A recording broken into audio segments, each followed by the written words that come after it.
디모데후서 2장 20절에서 21절까지 우리 다 찾으신 줄 믿고 우리 다 같이 합독하여 함께 읽겠습니다.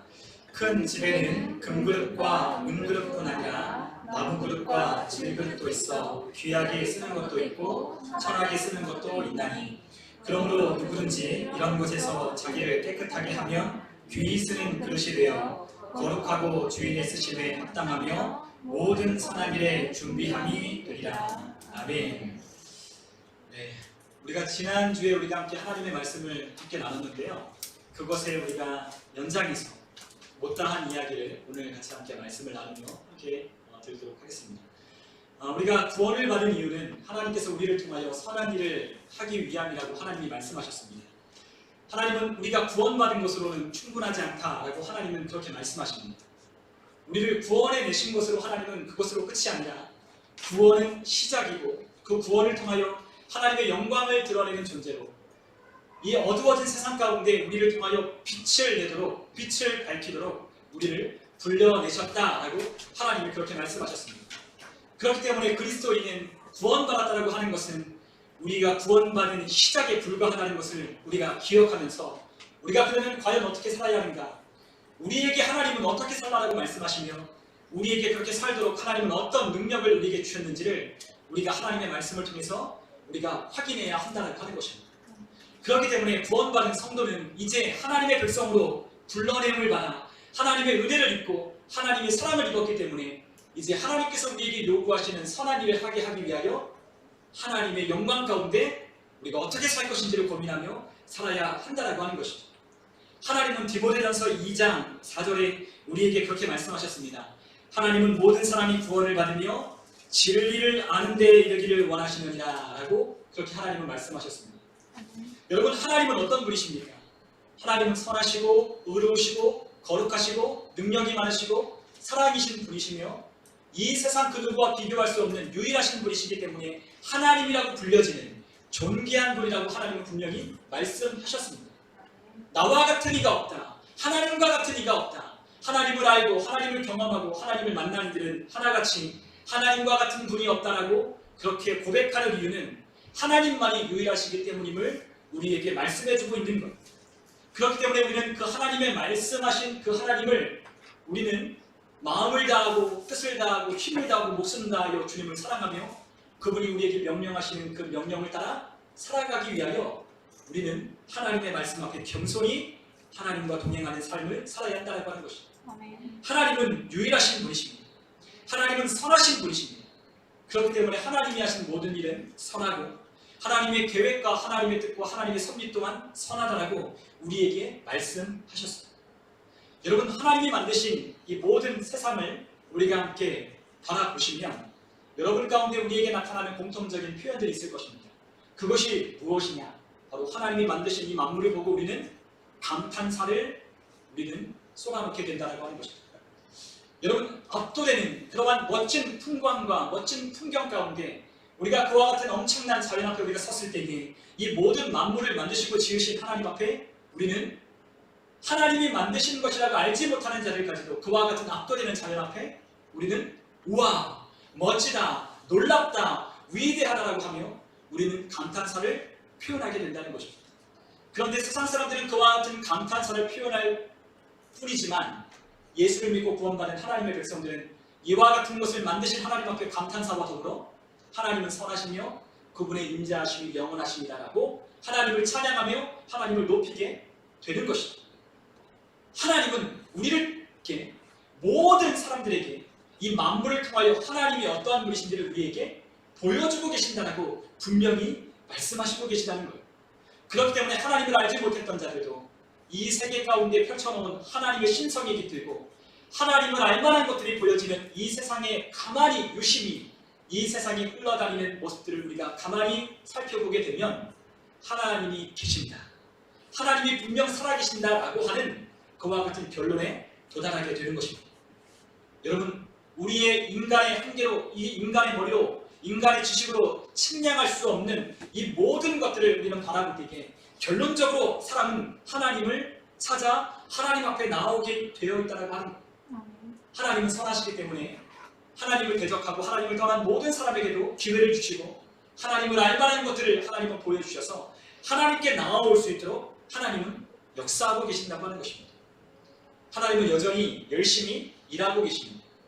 하나님은 그 선하심을 우리에게 나타나기 위하여 열심히 오늘날도 지금 이 시간에도 역사하고 계신다라고 하는 거예요. 하나님의 열심은 쉽지 않습니다. 하나님의 열심은 태초부터 지금까지 하나님의 열심으로 이 세상을 운행해 가시며 우리에게 그 진리가 무엇인지를 보여주고 계시다라고 하는 거예요. 하나님은 모든 사람이 구원을 받기 원하고 진리를 아는 데 이르기를 원하시기 때문에 하나님은 여전히 그 선하심을 우리에게 아낌없이 나타내고 보여주고 계시다라는 것입니다. 그런데 하나님이 이러한 신성을 하나님의 선하심을 우리에게 보여줌에도 불구하고 사람은 하나님의 선하심을 인정하지 아니하고 하나님의 선하심에 대적하여 하나님을 욕되게 하고 있다라고 하는 거예요. 우리가 로마서 1장에 가면 하나님은 이 모든 것을 하나님의 신성과 하나님의 알만한 것을 분명히 이 세계 가운데 드러내셨다라고 하나님은 로마서 1장 19절에 하나님께서 말씀하셨습니다. 로마서 1장 19절에 보면 하나님을 알만한 것이 그들 속에 보이니라 하나님께서 이를 그들에게 보이셨느니라 라고 19절에 말씀하십니다. 그리고 20절에 함께 찾으신 분은 함께 20절 함께 읽어보면 좋겠습니다. 함께 읽습니다. 창세로부터 그의 보이지 아니하는 것들 곧 그의 영원하신 능력과 신성이 그가 만드신 만물에 분명히 보여 알려졌나니 그러므로 그들이 핑계하지 못할지니라. 아멘.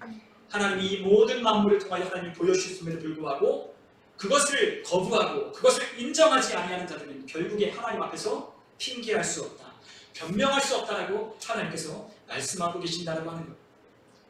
그러한 인간이 하나님 앞에 하는 것이 무엇입니까? 하나님을 영화롭게 하지 아니하고 하나님께 감사하지도 아니하고 또한 자기들의 상상과 이와 같은 생각 속에 허망하여져 어리석은 마음이 어두워졌다라고 하나님이 말씀하셨습니다. 그들은 하나님이 없다라고 말합니다. 스스로 지혜 있다라고 말하며 하나님이 없다, 하나님을 인정하지 않는 삶을 살아가고 있다라고 합니다.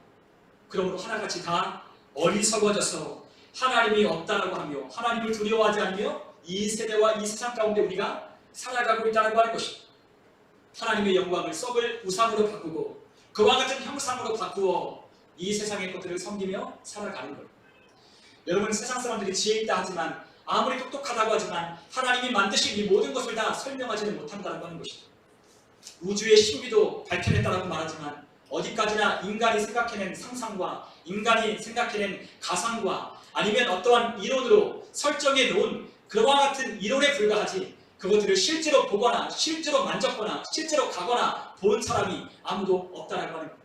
우리의 인간의 생각으로 그것들을 이렇게 몇억 광년 지나는 그 빛이 여기까지 도달한다고 자기들의 생각과 자기들의 과학이라고 하는 사람들의 어떠한 생각해 놓은 가치 체계로 생각해 있는 그 체계로 그것들을 설명하려고 애써보지만 그 모든 것이 다 인간이 실제로 증명해내지 못한 허구에 불과합니다. 그렇기 때문에 과학이 신이라고 믿는 사람들 아니면 우리가 어떠한 신을 믿지 않지만 우리가 여태까지 배워왔던 교육과 과학과 이 세상에 돌아가는 가치를 통하여 무엇인가를 믿고 붙들며 살아가는 사람들은 이 세상에 하나님이 없다라고 결론을 내린다고 하는 겁니다. 하나님은 분명히 말씀하셨습니다. 시편 14편 1절에 하나님이 없다라고 말하는 사람이 누구냐라고 하나님은 분명히 말씀하셨어요. 우리 한번 시편 14편 1절에 있는 말씀을 같이 한번 읽어보시면 좋겠습니다. 어리석은 자는 그의 마음에 이르기를 하나님이 없다 하는도다. 그들은 부패하고 그 행실이 가증하니 선을 행하는 자가 없도다. 아멘. 누가 하나님이 없다 하느냐? 어리석은 자는 그 마음에 하나님이 없다라고 한다고 하는 겁니다. 하나님이 없으니 그의 행실이 부패하고 가증되고 거짓되니 선을 행하는 자가 없다라고 하는 것입니다. 여러분, 가끔 우리 그런 얘기 들어보셨을 겁니다. 코람데오, 하나님 앞에서 사는 신앙. 그게 바로 코람데오인데 하나님이 우리의 삶을 지켜보시고 우리의 삶 가운데 함께 하신다고 믿는 사람은 우리의 삶에 악을 행할 일이 현저하게 줄어들어요. 물론 우리가 다 악을 행하지 않는다는 것은 아닙니다. 우리가 연약하기 때문에 우리는 때론 죄를 짓고 하나님의 말씀에 하나님이 이렇게 살아야 한다고 말씀하지만 저도 때론 하나님의 말씀을 어긋나고 제 마음대로 제 뜻대로 살아갈 때가 참 많이 있어요. 그러나 하나님이 없다라고 하는 자가 아니라 하나님이 있고 하나님이 이 모든 것을 선악간에 지켜보고 계신다는 것을 아는 사람은 악을 행할 가능성이 현저하게 줄어든다라고 하는 거예요. 여러분, 이 세상에 하나님이 없다라고 하는 사람이 누구냐? 바로 하나님이 말씀하실 때 어리석다라고 하는 이 세상 사람들이라는 거죠. 그리고 시편 36편 1절에는 뭐라고 말씀하시냐? 다 같이 한번 읽어보실까요? 악인의 죄가 그 마음속으로 이르기를 그의 눈에는 하나님을 두려워하는 빛이 없다 하니. 아멘. 악인의 눈에는 뭐가 없어요? 하나님을 두려워하는 빛이 없답니다. 악인은 마음속으로 하나님이 없다라고 믿기 때문에 하나님을 두려워하는 빛이 그에게는 없는 거예요. 그렇기 때문에 무엇을 하며? 악을 해가며 산다라고 하는 것이죠. 여러분, 어리석은 자와 악인의 마음 가운데 공통적으로 들어있는 것은 하나님이 없다라고 결론을 내는 거예요. 하나님 없어, 하나님 없어, 하나님이 없다라고 결론을 내리며 애써 그것을 부인하며 애써 살아가는 동안에 뭔가 이 세상을 주관하시는 무엇인가가 있는 것 같지만 그것이 없다라고 애써 부인하며 결론을 내린 그 사람들의 마음에 하나님이 안 계시니 결국에는 선을 행하는 자가 아무도 없다라고 하는 거예요. 그런데 하나님은 분명히 말씀하셨습니다.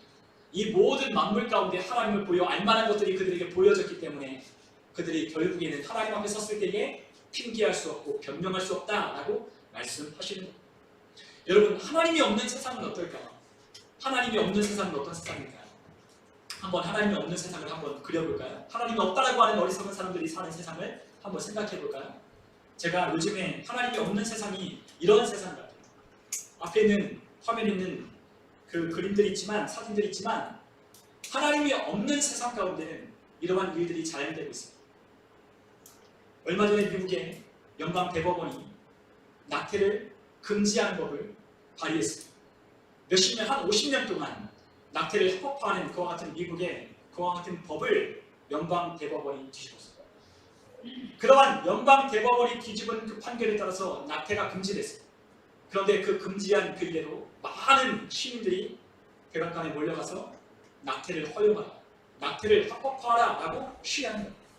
여러분, 어쩌면 우리 인간이 생각하기엔 여자의 권리, 인간의 권리, 내게 있는 그 임신을 중절할 수 있는 권리가 내게 있다고 생각할 수도 있어요. 그런데 하나님은 생명을 소중하게 생각하고 그 생명을 귀히 여기신다고 말씀하셨습니다. 여러분, 과연 생명이 어디서부터 생명이라고 할 수 있을까요? 그런데 하나님을 떠난 사람들은 생명을 귀히 여기지 않는다. 여러분 보십시오. 이 세상 가운데 인권하며 두둔하는 그 사람들에게 인권이 있는가? 그들에게 인권이 없어요. 우리가 보았던 것처럼 위안부 할머니를 위안답시고 자기들 호요식하며 자기들의 거룩하고 자기들이 선하다라고 주장하는 사람들 가운데 대개는 온전하지 못한 사람들이 돼요. 정직한 사람은 자기가 선하다라고 얘기하지, 나는 부족하다라고 이야기해요. 그런데 선하다라고 포장하고 인권을 주장하는 사람들의 인권을 더 악랄하게 짓밟고 있다.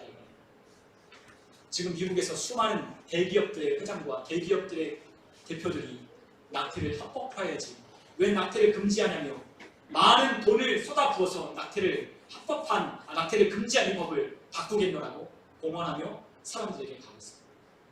구글, 그리고 또한 아마존, 수많은 대기업들의 회장들, 수많은 엘리트들이 다 낙태를 합법화하라고 요구하고 있습니다. 누가 낙태를 금지해야 된다는 이야기냐? 성경을 따라 믿는 힘없는 소수의 시민들이 하나님의 말씀을 따라 사는 거예요.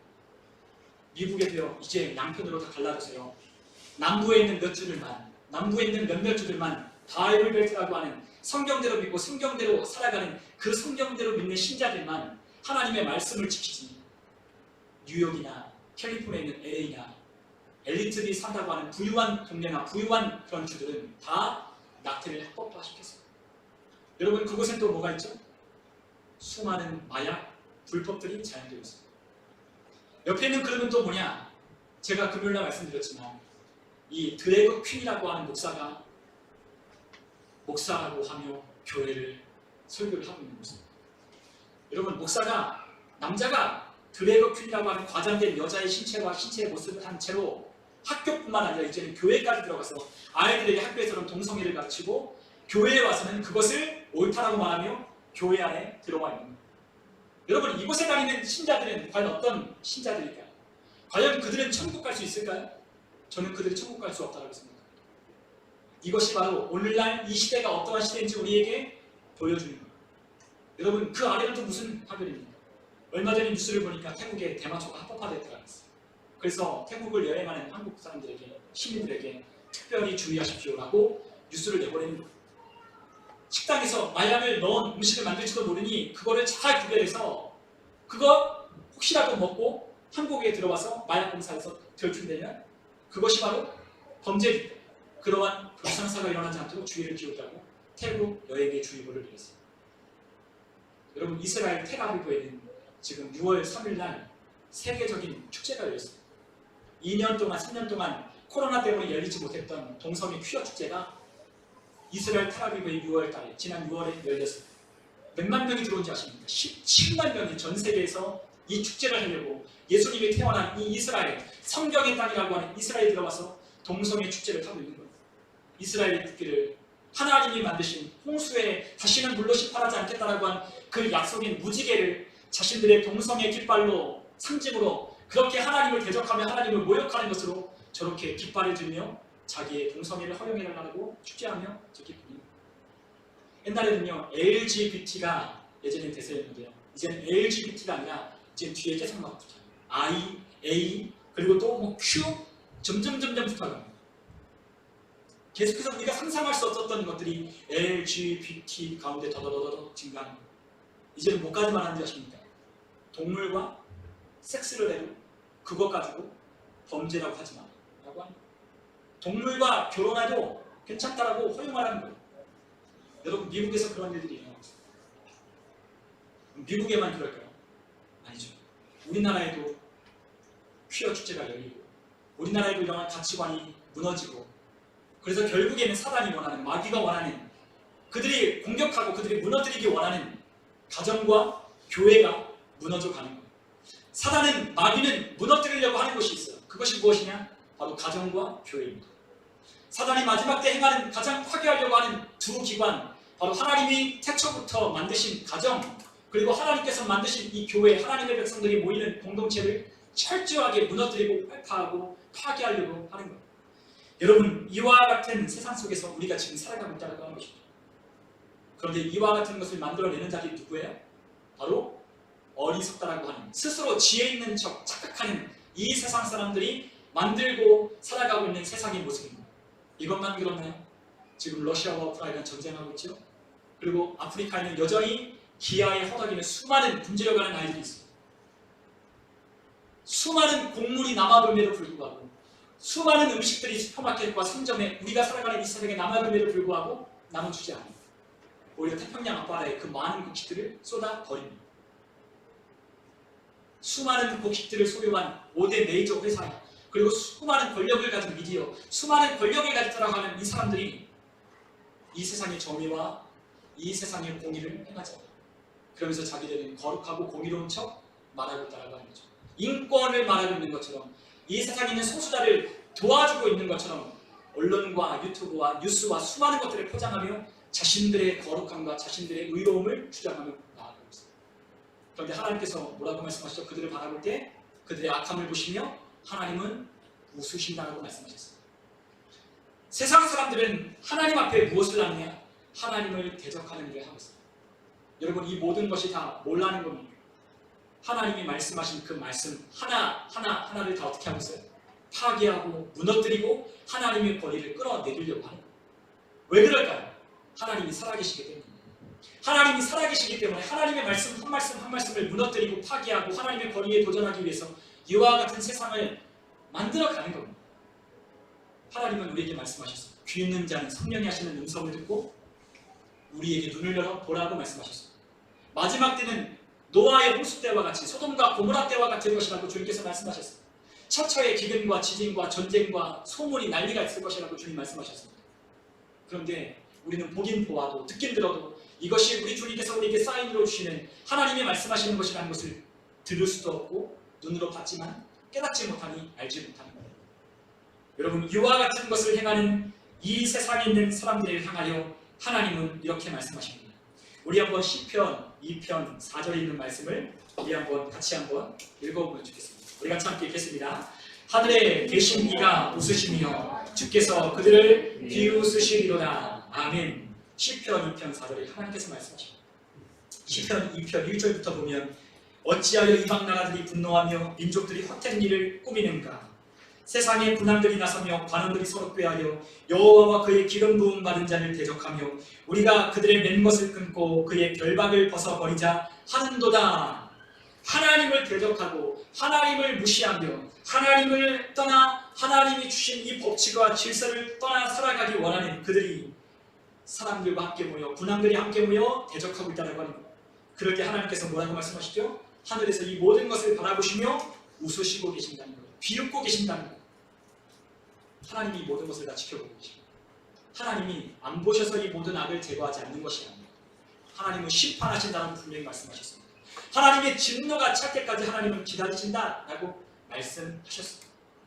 그러나 하나님의 마음은 인간을 구원하기 위하여 하나님은 그 영혼을 사랑하여 언젠가 그 영혼이 돌아오기를 원하시기 때문에 하나님이 이 악한 세상 가운데 우리의 어떠한 고난과 우리의 어떤 울부짖음을 하나님이 잠시 유보하시고 기다리고 계십니다.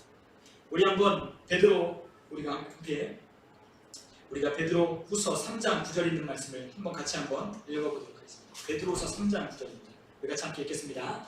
주의 약속은 어떤 이들이 더디다고 생각하는 것 같이 더딘 것이 아니라 오직 주께서는 너희를 위하여 오래 참사 아무도 멸망하지 아니하고 다 회개하기에 이르기를 원하시는다. 아멘. 우리는 어떤 사람을 생각할까? 왜 하나님의 약속이 이렇게 더디 이루어지는가? 왜 하나님 다시 오신다고 하셨는데 왜 예수님이 오시는 것이 더딘가? 라고 그렇게 우리를 생각할 수 있어요. 그런데 주님께서 오실 때가 가까이 왔는데 주님께서 우리에게 이렇게 말씀하십니다. 하나님이 기다리고 참으신다. 오래 참고 계신다는 겁니다. 제가 예전에 저희 교회 사모님이 그런 얘기를 하시는 것을 제가 들었어요. 어떤 이야기를 하시냐면 저희 사모님이 그런 얘기를 하시대요. 하나님께서 천국에 잔치를 배설하고 계신데 하나님께서 천국 잔치를 예비하고 계시는데 하나님의 천사한테 가서 물어봤다. 왜 이렇게 주님이 오시는 게 더딥니까? 라고 물어봤대요. 그랬더니 천사가 하는 이야기예요. 주님이 아직까지 잠깐만 기다리라고 이야기하셨다는 거죠. 잠깐만 기다려. 이제 곧 있으면 내가 이 땅에 약속한 대로 강림할 건데 조금만 더 기다려. 그러면서 천사들에게 조금만 더 기다리라고 얘기를 했다. 그러면서 천국에 있는 잔치를 열심히 부지런히 준비하고 있다. 물론 그분의 어떠한 환상을 통해서 본 것이기 때문에 그것을 진리라고 아니면 그것이 진짜라고 아니면 가짜라고 제가 판단할 수는 없을 것 같아요. 그러나 하나님께서 말씀하신 것에 비추어 보면 하나님이 우리를 향하여 어떻게 하시고 계시냐? 오래 참으시고 계신다는 거죠. 왜 참으십니까? 아무도 멸망하지 않고 다 회개하기에 이르기를 원하시기 때문입니다. 그런데 하나님의 때는 분명히 다가오고 있습니다. 하나님의 시간은 째깍째깍 다가오고 있습니다. 약속하신 그 시간이 가까이 오고 있다고 하는 겁니다. 아무도 멸망하지 않기를 원하시고 있기 때문에 하나님이 오래 참으시는 것뿐이지 하나님이 이것을 심판하지 않는다는 것이 아닙니다.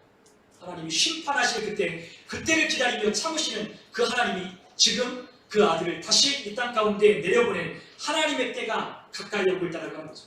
그러나 하나님은 우리를 사랑하시기 때문에 그 죄인들이 한 사람이라도 돌이켜 하나님 앞에 돌아오기를 하나님이 원하시고 계시는 겁니다. 여러분, 하나님이 우리를 구원하신 이유가 무엇입니까? 하나님이 자신의 품 안에 있는 독생자 그 하나밖에 없는 귀한 아들을 우리를 위하여 십자가에 내어 살을 찢고 피를 흘려 우리를 위하여 내어주신 이유가 무엇입니까? 우리가 지난주에 말씀을 나눴던 것처럼 디도서 2장 14절에 있는 것처럼 그분이 우리를 위하여 친히 자신을 내어주심은 우리에게 자신을 통하여 선한 일을 하도록 하는, 열심히 자기의 선한 일을 하게 하는 하나님의 백성이 되게 하기 위하여 우리에게 자기 자신을 내어주셨다고 말씀하셨습니다. 여러분, 예수님이 우리를 모든 불법에서 우리를 속량하셨습니다. 속량이라고 하는 건 값을 주고 우리를 사셔서 자유케 하여 주셨다는 것. 마치 죄의 노예가 되어 있는 자를 돈을 주고 사서 그 값을 지불하여서 자유하도록 풀어주셨다는 거죠. 하나님이 우리를 속량하여 주셨다는 것.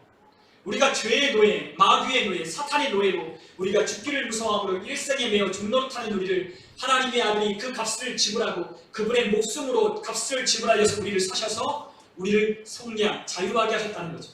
그리고 또한 하나님이 우리를 위하여 그 아들을 내어주신 이유는 우리를 깨끗하게 하게 하사 선한 일을 열심히 하는 자기 백성으로 만들게 하기 위함이었다고 말씀하셨어요. 여러분, 하나님은 우리를 하나님의 선한 일을 열심히 하는 백성이 되게 하려고 우리를 깨끗하게 구원하셨어요. 여러분, 우리를 무엇으로 깨끗하게 할 수 있습니까? 우리가 비누로 열심히 씻는다고, 샴푸로 씻는다고 우리가 깨끗해지나요? 그렇지 않죠. 오직 우리를 깨끗하게 하는 것은 오직 우리 주 예수 그리스도의 보배로운 피밖에는 없습니다. 그분의 피만이 우리를 깨끗하게 하여 주시는 것. 그분이 피 흘렸기 때문에 우리가 깨끗해지는 것. 히브리서 9장 22절에는 피 흘림이 없은즉 죄사함이 없느니라 라고 말씀하셨습니다. 그분이 우리를 위하여 피를 흘려 주셨기 때문에, 그분이 우리가 죽어야 할 죄를 대신 십자가에 달려 죽으셨기 때문에 우리가 깨끗하여지고, 그런데 깨끗하게 한 이유는, 우리를 자유케 한 이유는 하나님의 선한 일을 하도록 우리를 부르셨다고 하는 것이죠.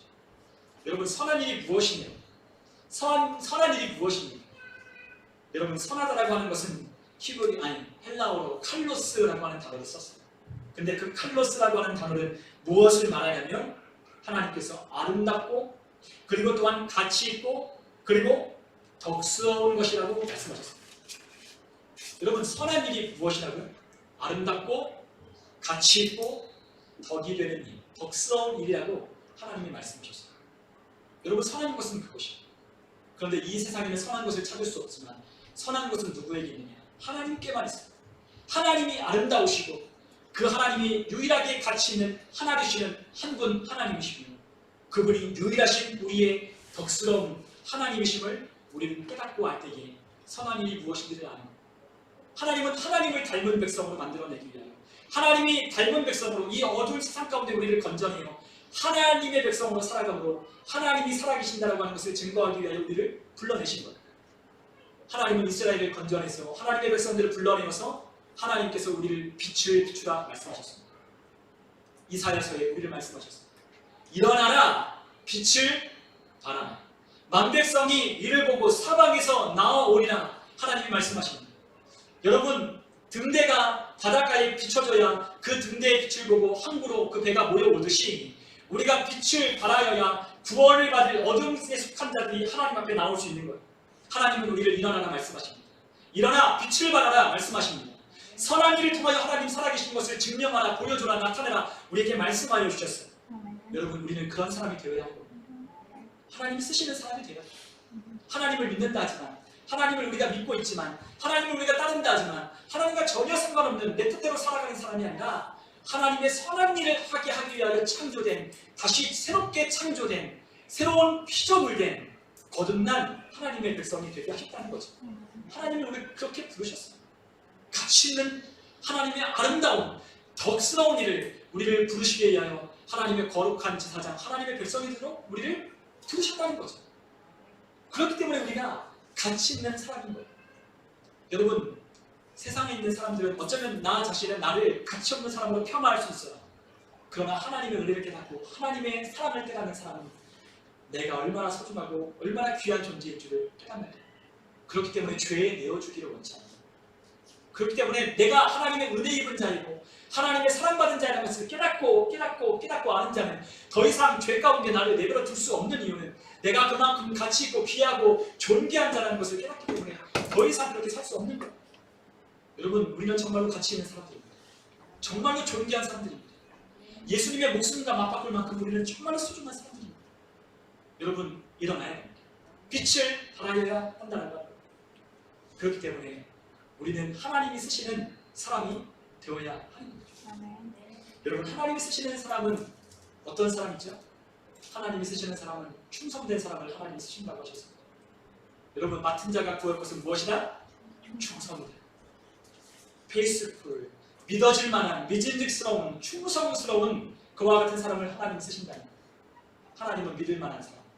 맡겨줘도 전혀 하나님이 맡겨줘도 전혀 하나님께 실망을 안겨드리지 않을 믿음직한 사람에게 하나님은 능력도 주시고 지혜도 주시고 하나님이 하실 일을 맡겨주신다는 거죠. 여러분 또한 누가복음 우리가 함께 하나님의 말씀을 보면 누가복음에 있는 말씀은 우리에게 그 하나님께서 우리에게 무엇을 요구하시는지 말씀하셨어요. 우리 한번 누가복음 16장 10절에 있는 말씀을 같이 한번 찾으신 분들은 함께 읽어보면 좋겠습니다. 누가복음 16장 10절의 말씀입니다. 누가복음 16장 10절 찾으신 분들은 함께 읽겠습니다. 지극히 작은 것에 충성된 자는 큰 것에도 충성되고 지극히 작은 것에 불의한 자는 큰 것에도 불의하리라. 아멘. 여러분, 지극히 작은 것에도 불의한 자는 작은 것, 큰 것 맡겨도 불의하고요. 지극히 작은 것에도 충성하는 사람은 큰 것 맡겨도 충성한다는 거예요. 왜냐? 그에게는 크건 작건 그게 자기에게 중요한 게 아니에요. 뭐가 중요하죠? 하나님이라고 하는 그분이 나에게 맡겨줬다라고 하는 게 중요해요. 제가 어렸을 때요, 여러분이 믿지 않으시겠지만 제가 초등학교, 중학교, 고등학교 다 제가 반장을 했었어요. 그리고 초등학교 때도 반장을 한 번도 제가 빼먹지 않고 했어요. 1학년 때부터 6학년까지. 중학교 3학년 때, 고등학교 3학년 때 제가 반장을 했고 초등학교 때는 다 반장을 했어요. 그때는요 제가 똑똑했기 때문에 다 반장을 시켜줬어요. 네. 그런데 선생님이요 제 일을 맡겨요. 누군가에게 일을 맡겨요. 야 기원아! 그럼 선생님이요 수업 시간에 불러다가요 일을 맡겨요. 심부름을 시키는 거죠. 선생님이 심부름을 시켜요. 수업 시간에 왜 나를 시키지? 왜 수업 시간에 나를 왜 공부해야 되는데 왜 나를 시키지? 그게 아니에요. 너무너무 좋은 거예요. 수업 시간에 나를 불러다가 나를 심부름 시켜주신다 하면 수업을 안 듣고 바깥에 나가서 시간을 때우고 돌아올 수 있는 이것이 너무너무 좋은 거죠. 근데 그것이 좋았기보다도 더 좋은 게 뭐냐? 이 수많은 우리 집사님들과 저희 시대는 막 50명, 막 60명 가까이 있잖아요. 그래서 5반도 있고 5점반도 있고 저희 그랬거든요. 학생이 워낙 많으니까. 그 아이들 중에 딱 한 사람을 집어서 야 심부름하고 와 교무실 갔다 와 라고 하면 뭐 어깨가 막 으쓱으쓱하고 큰 일을 맡겨주든 작은 일을 맡겨주든 그게 내게 돈이 되거나 내게 뭐 쌀이 나오거나 그게 내게 뭐가 되거나 아무것도 되지 않아요. 그러나 선생님이 나를 믿어주고 나에게 그 일을 맡겨주시는 것에 대해서 어깨가 으쓱으쓱하고 기쁨이 됩니다. 즐겁게 갔다 오는 거예요. 투덜투덜대면서 왜 나 이거 시키지? 안 하는 거예요. 아마 좀 고등학교쯤 돼가지고 막 시키면은 막 투덜투덜 할 거예요. 이렇게 더워 죽겠는데 왜 날 시키냐? 아마 그럴 수도 있어요. 그러나 그 순수한 마음으로 우리가 그런 마음이 있으면 선생님을 사랑하고 선생님을 좋아하는 마음이 있으면 뭔 일을 시켜줘도 다 좋은 거예요.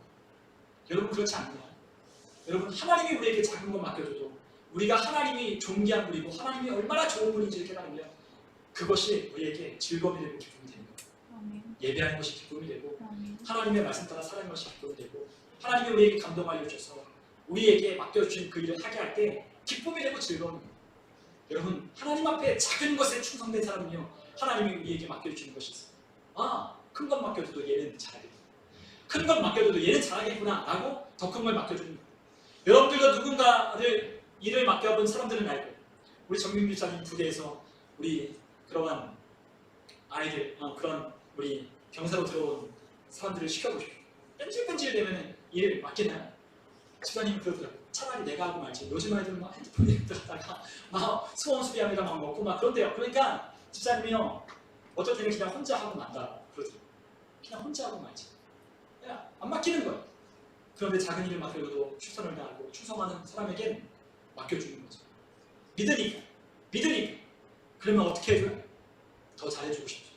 더 살펴주고 싶죠. 왜? 사랑하고 아끼고 뭐든지 맡은 일을 최선을 다해서 열심히 하니까 더 아끼고 더 좋아하고. 여러분 마찬가지예요.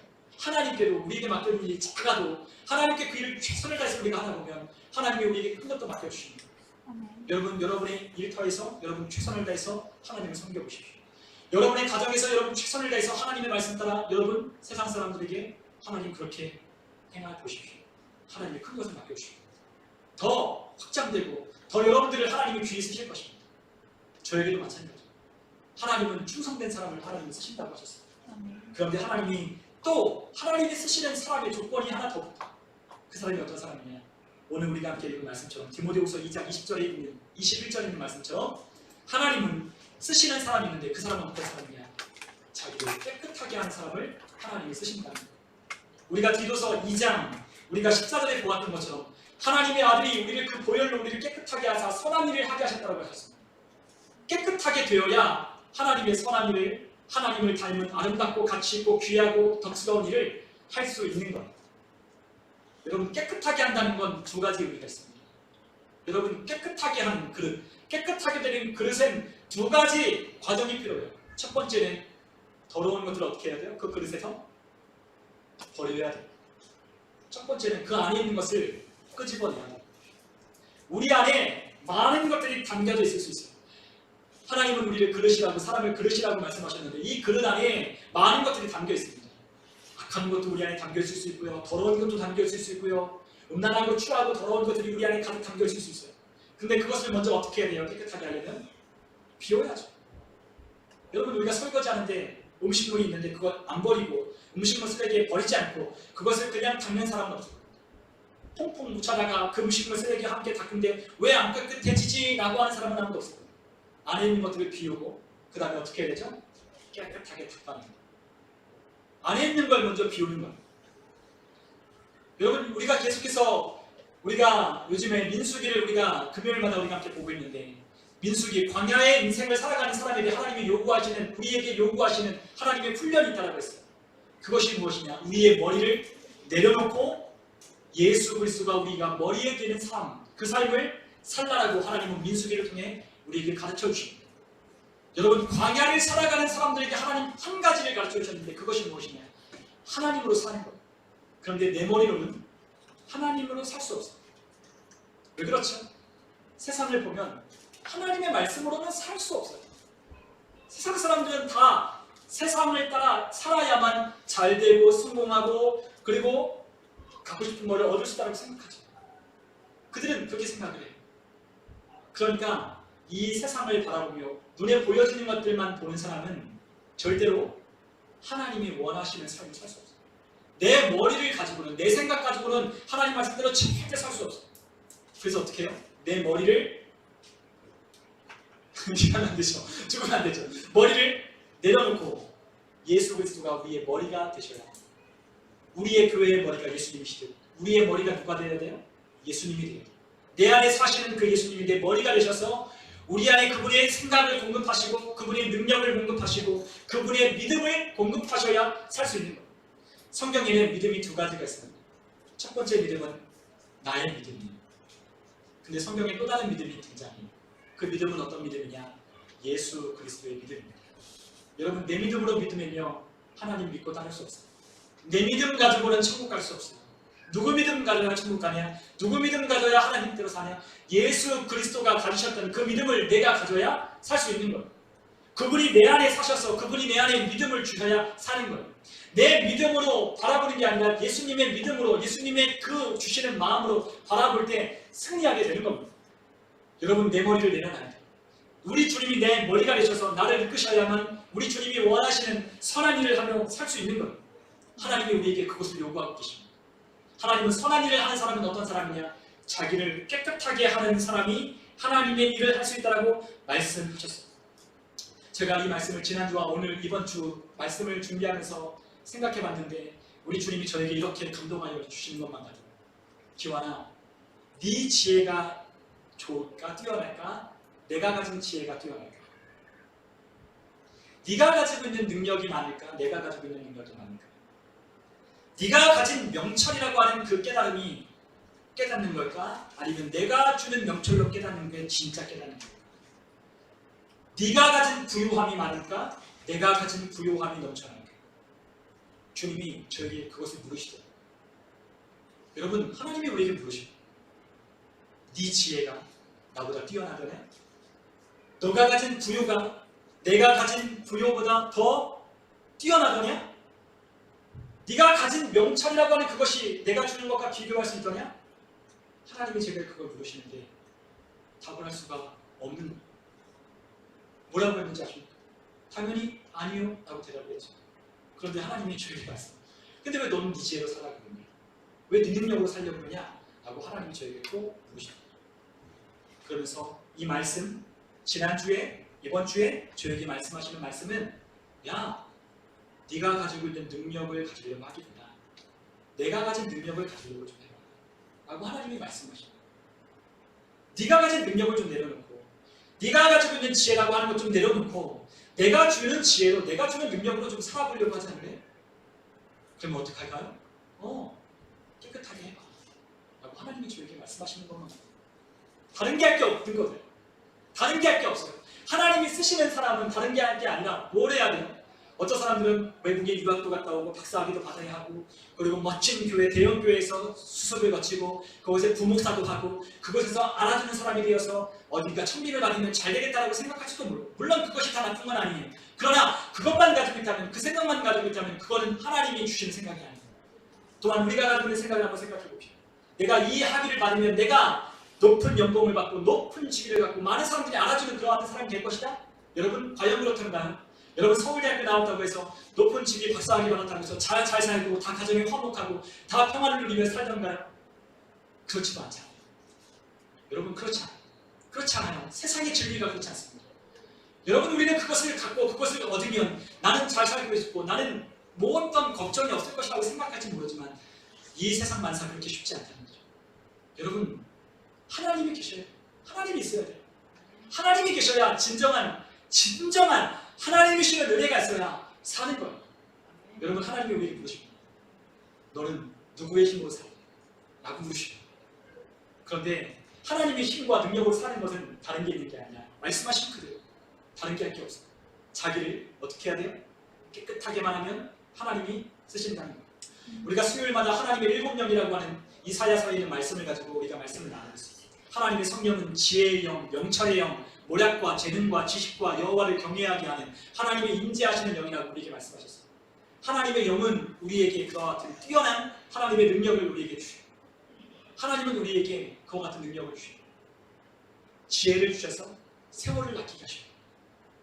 여러분 지혜를 주시는 하나님이 우리에게 세월을 아끼게 하십니다. 여러분 지혜는 세상에 것 많은 것을 아는 게 아니라요. 지혜는 행하게 하는 것, 옳은 것을 행하게 하는 것이 지혜입니다. 미리미리 준비하며 행하는 것이 지혜입니다. 일이 닥쳐서 그 일을 해결하려고 동분서주하는 게 지혜가 아니라 그 미래에 닥쳐올 일들을 준비하며 그것들을 깨닫고 미리미리 앞날을 바라보며 시간을 앞당기는 게 지혜예요. 그렇기 때문에 에베소서에 말씀하시는 하나님의 말씀이 뭐라고 하죠? 성령의 충만함을 받으면 무엇이 생겨요? 세월을 아끼는 지혜가 있다는 말씀하셨어요. 여러분 세월을 앞당기는 지혜는 어디로 와요? 바로 성령의 충만함으로부터 옵니다. 성령이 임하시는 그릇은 어떤 그릇이에요? 깨끗하게 하는 그릇이에요.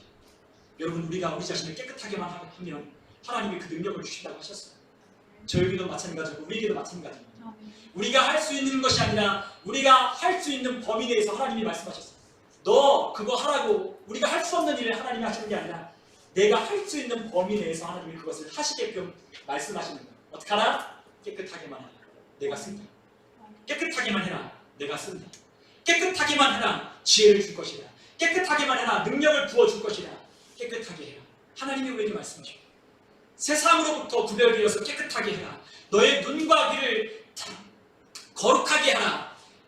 봐야 될 것 보고 들어야 할 것들을 듣고 그리고 너의 안에 분별하고 구별하여서 거룩하게 너를 만들어라. 하나님이 우리에게 말씀하십니다. 여러분 우리에게 하나님이 거룩하게 할 것을 하나님이 명령하셨을 때 그렇게 살면 하나님이 우리에게 지혜를 주십니다. 하나님이 우리에게 뛰어난 생각들을 떠올리게 하십니다.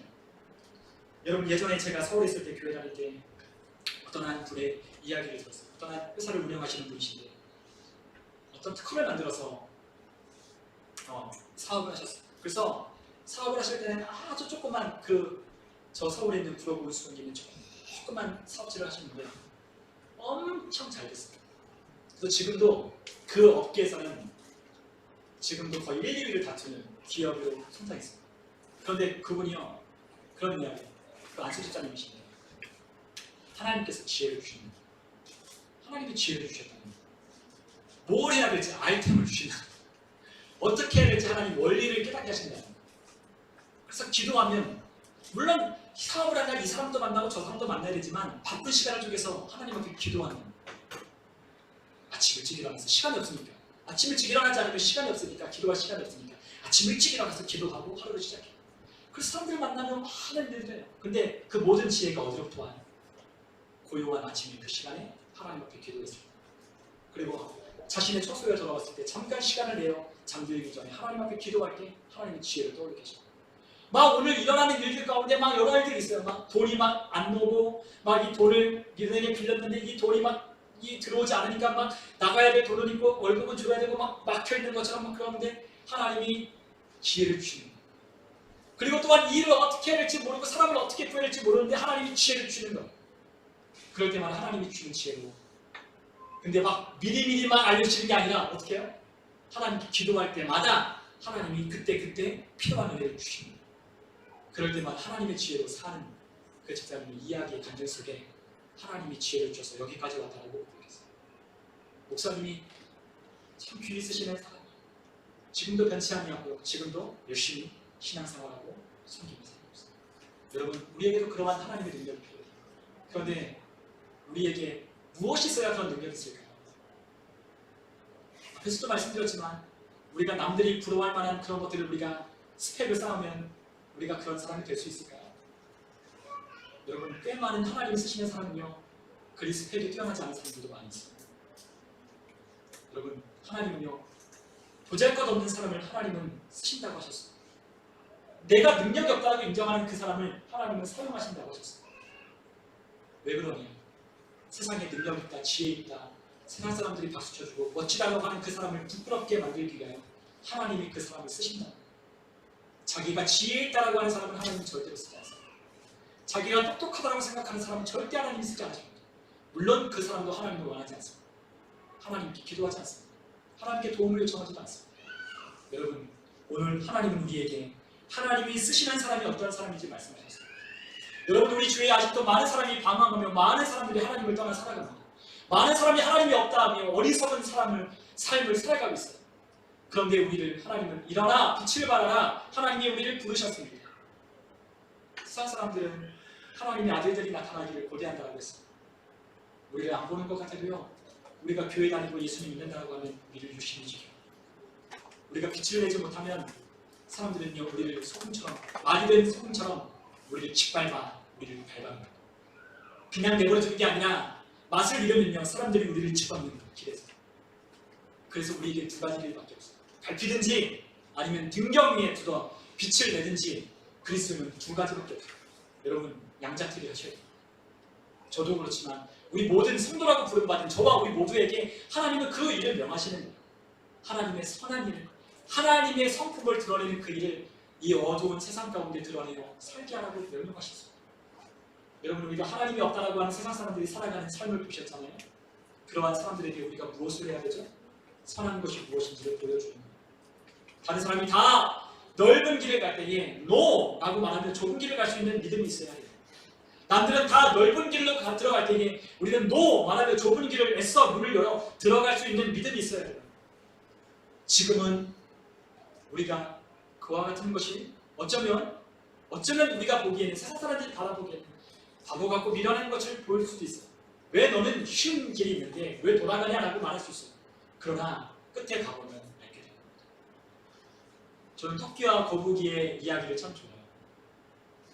토끼 빠르죠. 빨리 가죠. 그런데 결승점에 먼저 가는 것은 거북이. 하나님이 우리에게 말씀하셨어요. 말씀 따라 한 걸음 내딛다 보면, 뒤를 돌아보면 하나님이 하셨네 라고 하나님이 우리에게 깨닫게 해주시는 날이 온다는 거예요. 우리 집사님과 저의 삶에 그러한 은혜가 있었듯이 우리가 한 말씀이라도, 우리가 오늘 함께 들었던 이 나누었던 이 말씀, 자기를 깨끗하게 하게 하고 귀히 쓰는 그릇이 되어 거룩하고 주인의 쓰심에 합당한 그릇이 되리라.